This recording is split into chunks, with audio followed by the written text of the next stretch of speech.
Hi there. I thought I would share with you some information today. We get asked quite a bit about cleaning codes on furniture as well as the labels on furniture. They can be confusing to both the homeowner as well as professional cleaners. We'll get asked by other cleaners how to care for a piece of upholstered furniture because they're not quite sure what to do with a certain piece. So I'll show you an example of a label on furniture and kind of what it means that might help you in decisions down the road with caring for your own furniture. Happens to be the chair that I'm sitting on right now. So we'll turn this around and take a peek at what's going on here. All right, so here's the piece in question. This is small side chair at a home. Now we've cleaned in this home several times over the years. This chair we have cleaned probably at least 3 times in the past 6 years or so. So we have cleaned this successfully. So we can really talk authoritatively about this piece.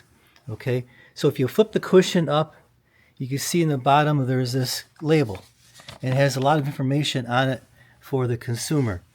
So sometimes you will see a separate label that might be like a sticker next to this one, or it can be something like this as well. Or you just might get a sample of the fabric with the label attached to it. There's a lot of different ways that upholstery manufacturers can handle these things, and many times you get no information at all. But in the case of many people, they do have a label, and they will call us and say that the label says it can only be dry cleaned, and that's it. So let's take a closer look at this label and see what it says for us. If we zoom in here, we can see it. See that S? So it says S, only mild, pure solvents may be used. So an S code for furniture, S would mean solvent clean or dry clean only. So why would it say that? Well, these labels are made for the homeowner for spot cleaning. So if you had a spot on the furniture and you were to use a water-based product to clean it with, there are a few concerns that the manufacturer would have. They would be worried that perhaps the clean agent that you used that had water in it might dry and leave a ring around the stain. And that's not permanent, but it had to be cleaned by a professional maybe to even things out so everything looks nice. So it could leave a ring. As well as it might pucker, it might cause the dyes in the fabric to bleed. So this orange color could bleed into the lighter color and make everything look like a mess.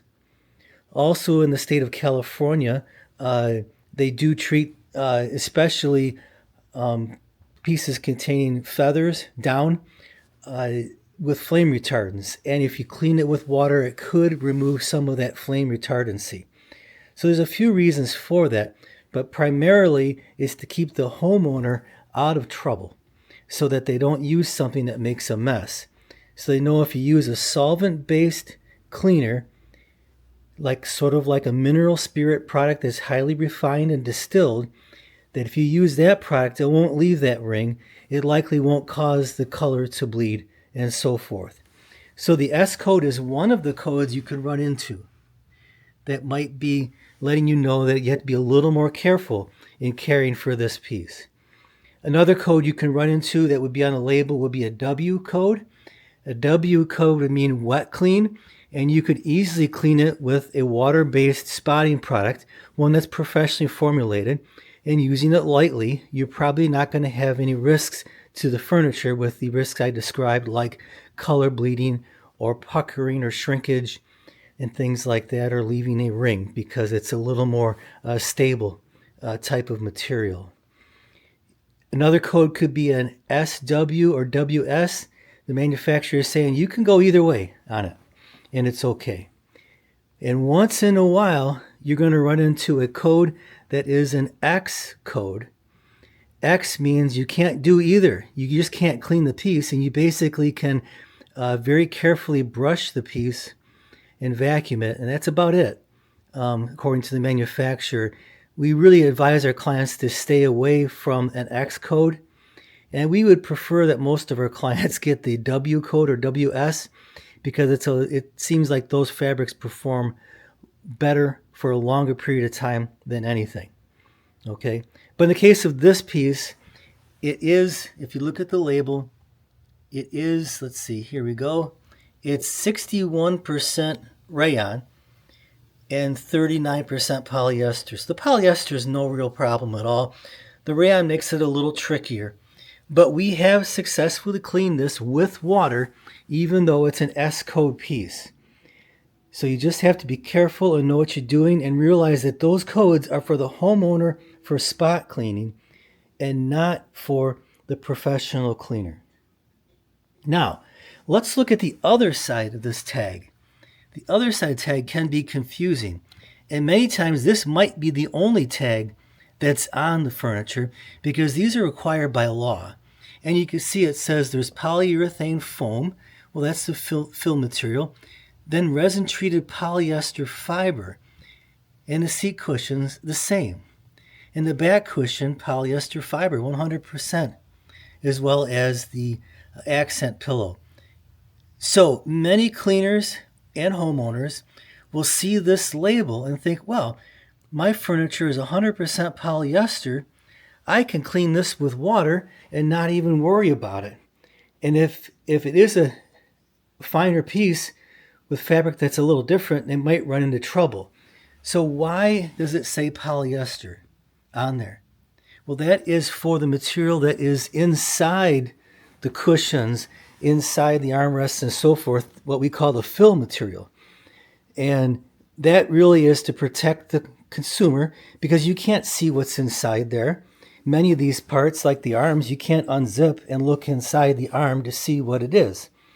So by law, you have to have the fill material on there so that people know exactly what is in the material that they're buying. It's not filled with horsehair or old newspapers that they might have done 100 years ago and things like that to cut a corner, but it is with nice, new, fresh material.